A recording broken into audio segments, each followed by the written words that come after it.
Serangan Israel kepada Palestina.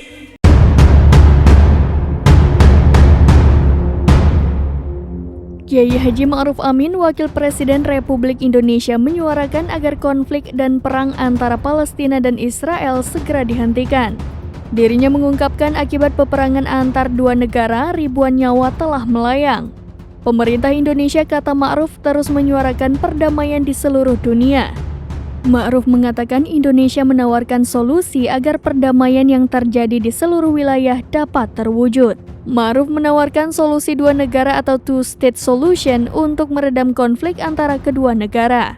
Solusi ini menurut Ma'ruf merujuk pada kesepakatan yang digagas oleh PBB. Untuk diketahui, jumlah korban tewas akibat perang Hamas-Israel mendekati angka 4.000 orang di kedua belah pihak pada Minggu 15 Oktober 2023.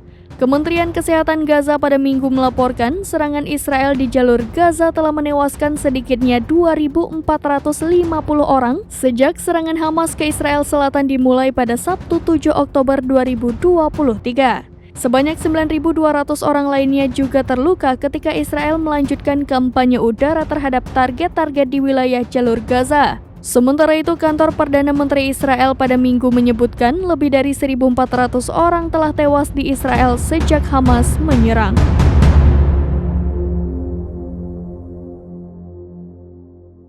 Download Tribun X sekarang, menghadirkan lokal menjadi Indonesia.